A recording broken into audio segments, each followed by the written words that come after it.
Hello जय हिंद दोस्तों, कैसे हैं आप सब। स्वागत है आपका अपना यूट्यूब चैनल विकास मैथ एकेडमी पर। आज हम शुरू करने वाले हैं इतिहास को, मतलब इतिहास को हम लोग पढ़ाना या पढ़ना शुरू करेंगे। तो देखिए, सबसे पहले बात करते हैं इतिहास का। तो इतिहास का मतलब ये होता है कि जो चीज़ें बीत गई हों या फिर जो घटनाएं घटित हो गई हों, वही सब सारी चीज़ें क्या कहलाती हैं, इतिहास कहलाएंगी।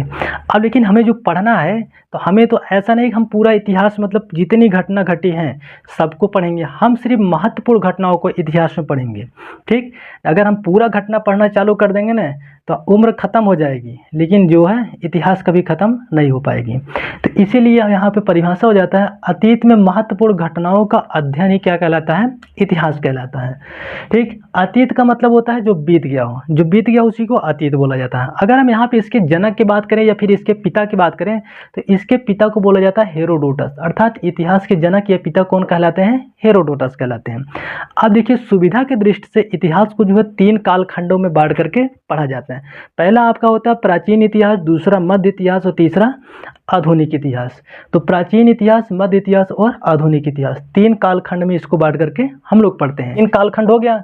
अब इसमें हम सबसे पहले कौन सा पढ़ेंगे, तो हम लोग सबसे पहले पढ़ेंगे प्राचीन इतिहास, फिर उसके बाद पढ़ेंगे मध्य इतिहास, फिर उसके बाद पढ़ेंगे आधुनिक इतिहास। तो हम सबसे पहले पढ़ेंगे प्राचीन इतिहास। प्राचीन इतिहास में देखो हुआ क्या कि एक वैज्ञानिक आए जिनका नाम था ब्रूस फूड वैज्ञानिक आए। उन्होंने कहा कि हम इस प्राचीन इतिहास को भी क्या कर देंगे, 3 भाग में बांटेंगे। कितने भाग में, 3 भाग में। देखिए, 3 भाग में तो पहले से बटा हुआ था, प्राचीन इतिहास, मध्य इतिहास और आधुनिक इतिहास।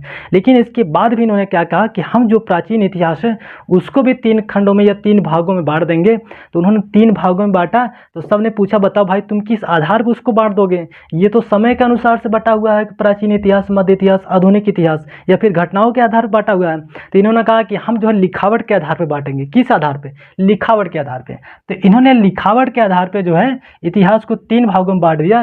पहले का नाम रखा उन्होंने प्रागैतिहासिक काल, दूसरा अधैतिहासिक काल, तीसरा ऐतिहासिक काल। ये 3 प्रकार से इन्होंने बांट दिया। अब हुआ क्या, इसमें प्रागैतिहासिक काल जो था, जिसका नाम इन्होंने दिया, इस काल में किसी भी प्रकार का कोई लिखित साक्ष्य नहीं है और ना तो पढ़ा ही गया है। अब सिंपल सी बात है, जब लिखित को लिखा कुछ नहीं है तो इसका मतलब पढ़ा भी नहीं जाएगा। जैसे यहाँ पे बोर्ड पे, हम यहाँ पे तो सारी चीज़ें आपको लिखे हुए हैं, ठीक, अभी आप पढ़ सकते हैं। लेकिन ऐसा कर दें कि सब चीज़ मिटा दिए और मिटाने के बाद कह दिए कि एक काम करो, इसको पढ़ के हमें बताओ। तो बताओ, जब लिखा ही नहीं गया है तो पढ़ेंगे क्या, कुछ नहीं पढ़ सकते। तो इसीलिए इसका कोई लिखित साक्ष्य नहीं है और इसीलिए ये पढ़ा भी नहीं गया। अब हम बात करते हैं अधैतिहासिक काल में। इसमें लिखित साक्ष्य है, लेकिन लिखा क्या गया है यही नहीं पढ़ा गया। ठीक, जैसे अभी हम यहाँ पे देखो ऐसे कुछ करके ऐसे लिख दिए। अब पूछे बताओ यहाँ पे क्या लिखा गया है, कुछ न कुछ तो लिखे होंगे किसी न किसी भाषा में। ठीक, तो लिखे तो हैं, लेकिन लिखा क्या गया है ये तो पढ़ नहीं पाएंगे। तो यही घटना इसमें हो गया, कौन सा, अधैतिहासिक काल में रखा गया कि इसका लिखित साक्ष्य है, लेकिन लिखा क्या गया वही नहीं पढ़ा गया। उसके बाद आपका आता है ऐतिहासिक काल। ऐतिहासिक काल में हुआ क्या, इसका लिखित साक्ष्य भी है और पढ़ा भी गया है, मतलब क्या चीज़ लिखा गया है उसको पढ़ लिया गया है। ठीक, तो ये हो गया लिखावट के आधार पे इन्होंने बांट दिया। उसके बाद एक दूसरे वैज्ञानिक आते हैं थॉमस, जिन्होंने देखा ये भाई साहब जो है ब्रूस फूड बड़ा नाम कमा लिए जो है लिखावट के आधार पे इतिहास को बांट करके। इन्होंने सोचा क्यों नहीं हम अपना भी नाम, कुछ हमारा भी नाम हो जाए, लोग हमें भी जाने कि हाँ कोई वैज्ञानिक थे। तो इन्होंने भी क्या कर दिया, कहा कि हम भी बांटेंगे, किसको, प्राचीन इतिहास को। प्राचीन इतिहास को हम भी बांटेंगे। सबने पूछा, ये तो लिखावट के आधार पर बांट दिए थे, लेकिन आप किस आधार पर बांटेंगे। तो इन्होंने कहा कि हम भी बांटेंगे। तो उन्होंने कहा कि हम जो है मिलने वाली वस्तु के आधार पर बांटेंगे। किस आधार पर, मिलने वाली। तो इन्होंने मिलने वाली वस्तु के आधार पर बांट दिया। उन्होंने कहा जो ये ब्रूस फूड थे, प्रागैतिहासिक बोले थे, उसी को उन्होंने देखा कि इसमें पाषाण मतलब पत्थर मिल गया है, तांबा मिला है। तो इन्होंने कहा बस अब हमारा काम हो गया, अब हम भी वैज्ञानिक बन जाएंगे। तो इन्होंने मिलने वाली वस्तु के आधार पर इसी प्रागैतिहासिक काल को उन्होंने कह दिया पाषाण काल या ताम्रकाल कह दिया। ठीक, अब उसके बाद अधैतिहासिक काल था। अब उसके बाद इन्होंने देखा इस काल में जो है कांसा मिला। कांसा एक प्रकार का धातु होता है, इन्होंने काजा पा गया। तो कहा कोई बात नहीं है, चलो नाम रख देते हैं। तो देखा इन्होंने रख दिया क्या नाम, कांसा युग या फिर कांसा युग रख दिया। ठीक, मिला क्या था, कांसा। और उसके बाद हुआ क्या, इन्होंने देखिए अधैतिहासिक काल था, इसमें उसके बाद उन्होंने क्या मिला, उनको लोहा मिल गया, तो लोहे के आधार पर इन्होंने नाम रख दिया लौह युग। तो इस प्रकार से इन्होंने नाम रख करके अपना भी नाम बना लिया इतिहास में। तो देखिए एक बार फिर से देखते हैं, ब्रूस फूट ने लिखावट के आधार पर 3 भाग में बांट दिया था, प्रागैतिहासिक, अधैतिहासिक, ऐतिहासिक काल। उसके बाद थॉमस जो थे, इन्होंने मिलने वाले वस्तु के आधार पर इसी प्रागैतिहासिक को पाषाण काल बोल दिया, इसी अधैतिहासिक को कांस्य युग बोल दिया, इसी ऐतिहासिक काल को इन्होंने लौह युग बोल दिया। ठीक, मिलने वाली वस्तु के आधार पे। सबसे पहले हम क्या पढ़ेंगे, प्राग ऐतिहासिक काल, फिर उसके बाद अधैतिहासिक काल पढ़ेंगे, फिर उसके बाद ऐतिहासिक काल पढ़ेंगे। ठीक, तो प्राग ऐतिहासिक काल यहाँ पे देखिए सबसे पहले हम लोग पढ़ना चालू कर देते हैं। प्राग ऐतिहासिक काल, प्राग ऐतिहासिक काल को पाषाण काल भी कहा जाता है या फिर पाषाण युग भी कहा जाता है। पाषाण काल क्यों कहा, क्योंकि पत्थर का प्रयोग हुआ या पत्थर मिला, और इसको पाषाण काल को भी इन्होंने क्या किया, सुविधा की दृष्टि से क्या कर दिए, 4 भाग में बांट दिए। कहा लो और बांट देते हैं, तो 4 भाग में बांट दिए। नाम हो गया पूरा पाषाण काल, मध्य पाषाण काल, नव पाषाण काल और लास्ट में ताम्र पाषाण काल। एक पॉइंट और याद रखिएगा, नव पाषाण काल का दूसरा नाम क्या होता है, उत्तर पाषाण काल। अब यहाँ पे हम बात करते हैं पूरा पाषाण काल का। देखिए पूरा पाषाण काल का जो था, पूरा पाषाण काल, यहाँ के जो मानव थे वो असभ्य मानव थे। असभ्य मानव का मतलब कि इनको ठीक से बोलना चालना नहीं आता था। ये कहीं भी जाते थे तो उघारे घूमते थे। ठीक, जंगल वगैरह में कहीं भी जाते थे तो उघारे घूमते थे, तो इसीलिए इनको बोला गया असभ्य मानव। ये असभ्य मानव क्या थे, तो आदि मानव थे। ठीक, और बात करते हैं अखेटक अर्थात शिकारी थे। इनका मुख्य उद्देश्य क्या था, दिन भर सिर्फ शिकार करना रहता था।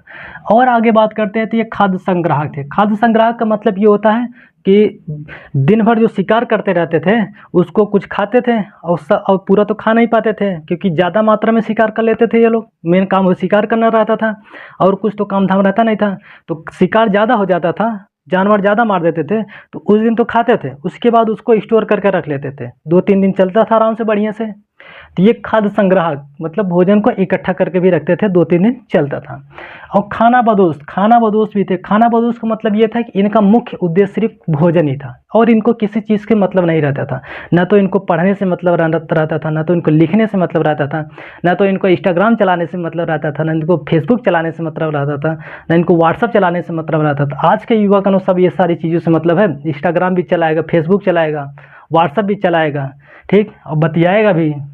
लेकिन उस समय इन लोग से किसी चीज़ से मतलब नहीं रहता था, सिर्फ मुख्य उद्देश्य क्या रहता था, खाना था। ठीक, शिकार करते थे, खाते थे, शिकार करते थे, खाते थे। इसी समय इन्होंने आग का खोज हो चुका था, या फिर इस समय इन्होंने आग का खोज कर लिए थे, आग का खोज हो चुका था। और देखिए शिकार करने के बाद अगर कुछ समय इनको थोड़ा बहुत मिलता था ना, तो दिमाग लगाते थे कि अब क्या किया जाए। शिकार तो हो गया, अब खाली बैठे रहते थे, थोड़ा बहुत दिमाग लगाते थे। तो दिमाग लगाते लगाते ना इन्होंने कुछ न कुछ जहाँ बैठते थे वही कुछ न कुछ बनाने लगते थे। अब बनाते क्या थे, चित्र। अब कुछ न कुछ, अब बनाए क्या थे, देखिए ऐसे कुछ ऐसे बना दिए, ऐसे कुछ टेंट टाँट कुछ भी कर देते थे। इसका साक्ष्य जो है मध्य प्रदेश के भीमबेटका एक स्थान है, वहाँ से इसका साक्ष्य मिला है। अब हम बात करते हैं मध्य पाषाण काल का। देखिए मध्य पाषाण काल जो था, देखिए यहाँ तक तो इन्होंने इतना काम कर चुके थे।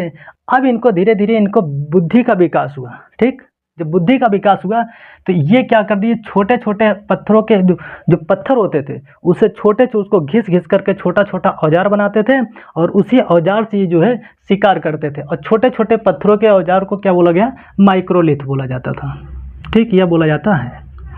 और देखो इनको क्या, और ये क्या काम किए थे, इन्होंने अंतोष्टि का मतलब अंतिम संस्कार। जैसे कोई व्यक्ति मर जाता है तो उसका अंतिम संस्कार किया जाता है। अब किसी को दफना कर किया जाता है, किसी को जला कर किया जाता है, तो सबके अपने अपने धर्म के अनुसार आप अपना करते रहते हैं। तो इन्होंने भी क्या कर दिया, अंतोष्टि का कार्यक्रम चालू कर दिया।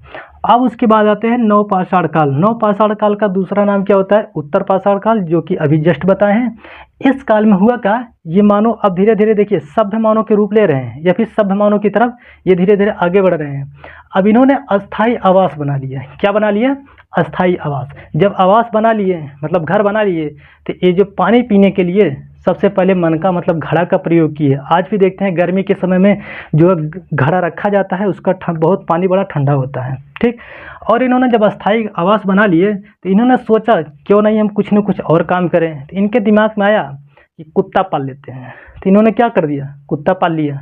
जब कुत्ता पाल लिए ना, तो अभी देखिए दिमाग धीरे धीरे इनका बढ़ रहा है। अब इन्होंने सोचा और कुछ करना चाहिए, दिमाग लगाएं कि यार जिंदगी भर शिकार करके मांस नहीं खाना है, कुछ शाकाहारी वाला भी भोजन करना है। तो इन्होंने खेती करना चालू कर दिया। क्या करना चालू कर दिया? खेती। तो जब खेती करना चालू कर दिए तो खेती करने के लिए देखिए पशु की आवश्यकता होगी।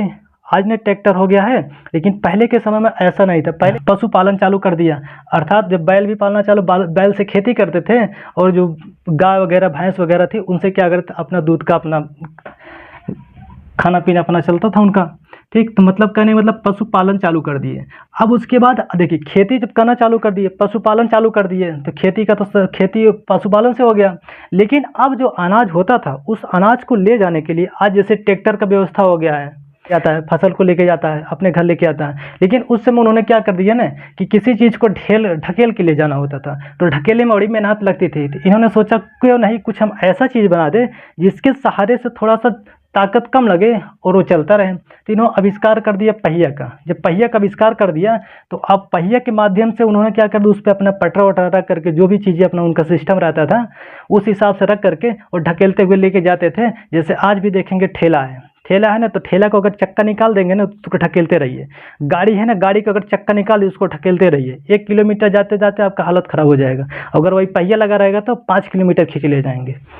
ठीक, तो देखो तो ये हो गया खेती। अगर खेती की बात करते हैं तो इन्होंने खेती में सबसे पहले कौन सा खेती किया था? जौ का खेती किया था और गेहूं का खेती किया था। इसका साक्ष्य जो है आपका मिलता है एक पाकिस्तान में एक जगह है मेहरगढ़ दो पहाड़ है जिनका नाम सुलेमान और कीर्थर, उन्हीं के मध्य में एक खेती का साक्ष्य मिला है। किस खेती का? जौ और गेहूं का। और हम आगे बात करते हैं। देखिए 3 काल तो हो गया आपका, चौथा आपका है पाषाण काल। पाषाण काल इसे इसलिए बोला जाता, सॉरी ताम्र पाषाण काल, पाषाण नहीं ताम्र पाषाण काल। ताम्र पाषाण काल इसे इसलिए बोला जाता है क्योंकि इसमें जो खोज हुआ था तांबे का खोज हुआ और इसीलिए इसका नाम पड़ गया ताम्र पाषाण काल। और उसके बाद से धीरे धीरे मानव क्या हो गया, विकसित रूप होने लगे और आगे चल करके एक शब्द मानव रूप में हो गए। तो उम्मीद करते हैं कि चीज़ें आपको इतना समझ में आया होगा। आज के लिए इतना ही काफ़ी है, फिर मिलेंगे अगले नेक्स्ट वीडियो में। तब तक के लिए जय हिंद।